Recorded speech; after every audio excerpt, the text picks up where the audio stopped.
Hey, good morning, Tennessee Counseling Association. Kat Coy here, President. And today I want to talk to you guys about the importance of being an advocate.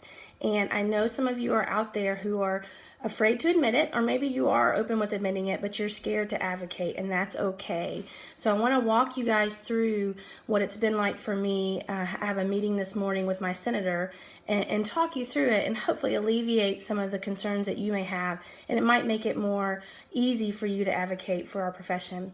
So I called our senator, I emailed him way back when SB1 came onto the floor and explained that I did not agree with it and I'd like to talk to him. I did not hear from him. In 2 weeks, I followed up with another email. And then I waited one more week and made a phone call to the office. The secretary said, "Oh, yes, we've gotten your emails. He's been meaning to call you." And I said, "Well, I'd like to set up a meeting." And so she said she'd get with him and give me a few times. He tried to see me before Christmas, but our schedules just didn't match. And so now we have a meeting set up for this morning. And you guys, I got to be honest with you. I love to talk. I could speak in front of 1,000 people, and I'm not nervous at all. But this has definitely made me nervous. I've been nervous about what if he asks me something that I don't know? What if he doesn't agree with me? How am I going to handle it? I've had actual anxiety about this meeting this morning. I definitely didn't sleep well last night. But I want to show you that it's going to be okay and that people like me also struggle, but we still need to show up for our profession and we still need to show up for our clients. So last night I worked really hard.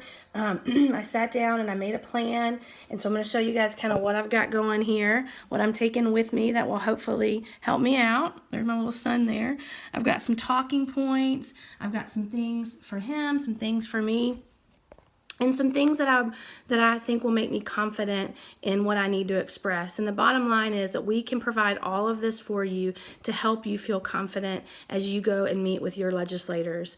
So as my son's standing next to me, he is here this morning because it's early breakfast time in our house, and I am trying to lead by example and show my sons that when something's important to me, what do?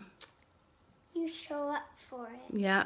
So I gotta walk the walk. I'm nervous. I'm tentative, and that's not usual for me. But I'm gonna do it, and I'm gonna show you guys my walk through it. So hopefully you guys can start making those phone calls to your legislators and make an impact. Thanks, guys. Okay, guys, I'm here at breakfast, and I've got my favorite color on, power blue. I've got my red coat on, which makes me feel a little sassy, gives me a little confidence, and I always feel more professional in pearls. I don't know what that's all about. So I'm here on the way over. I just have been rehearsing in my head what I want to lead with, and I really feel confident that the number one reason why I want to meet with my senator is that I want him to know the resource that I am here in his district, and I want him to see how passionate I am about counseling and what I know about mental health so that he can see me as a resource. And I feel like if I lead with that, the questions about SB1 and SB4,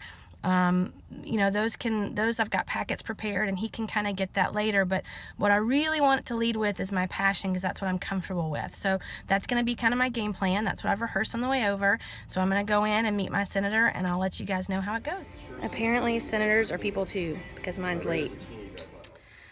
Okay, guys, here I am. I survived.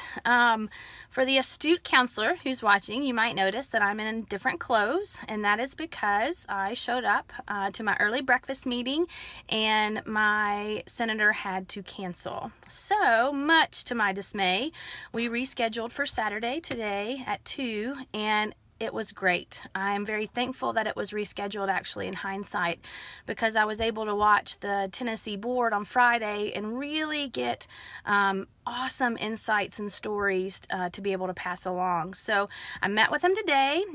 He is not a scary person at all. It was a good reminder that senators are people just like us. I did look into his background a little bit and make sure that I had some stories that I wanted to relate that related to him. And it was great. It was a conversation. I started the whole talk off with letting him understand who the Tennessee Counseling Association was and why I was so passionate passionate about it. And then we just talked, and we talked about the regrets of a law passing last year without some good insights on it. And then we talked about SB1 and what that would really mean here in Tennessee. And he had great feedback for me on how to be effective communicators to legislators, and he told great stories too. So we actually spent just about an hour and a half together, and we talked about SB4 as well, and the importance of school counselors. And the key point was that I made to him was prevention costs less, and that's what we focus on for our kids, and that was a really salient point for Tennesseans to look at. So in the end, I did it. There were a few things that he asked me that I had to really kind of pause on, and I was glad I had coffee so that I could take a sip of coffee and think about exactly what I wanted to say. But by and large, it was really just me telling him, here's what I thought, and here's what I saw from my point of view, and giving him some real important stories to kind of take back with them. So you guys, the bottom line is, and he said it when he left, was you have to have face-to-face contact with your legislators. At the end of the day, he is going to know that I am watching a live feed, and he is going to know that that I will be watching how he votes, and he knows that now, and he has a face to put with that and a name to put with that. And so I know it's hard, and I hope you can know that if I can do it, you can do it. At the very least, you have to send emails. He said that he did have a vote count last year that he ended up going down to looking at how many yeas and how many nays he had. So at the very least, you need to send an email. The second thing you must do is make a phone call, if you can at least voice a phone call. And then number 3, if you can show up for any kind of meeting, it would be awesome. And if you don't want to go alone, then recruit a friend. I would have loved to have had a friend along with me today.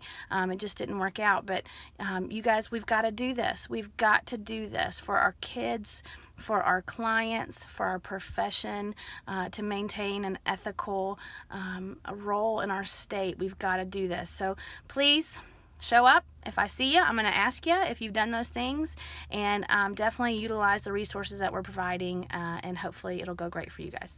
Thanks.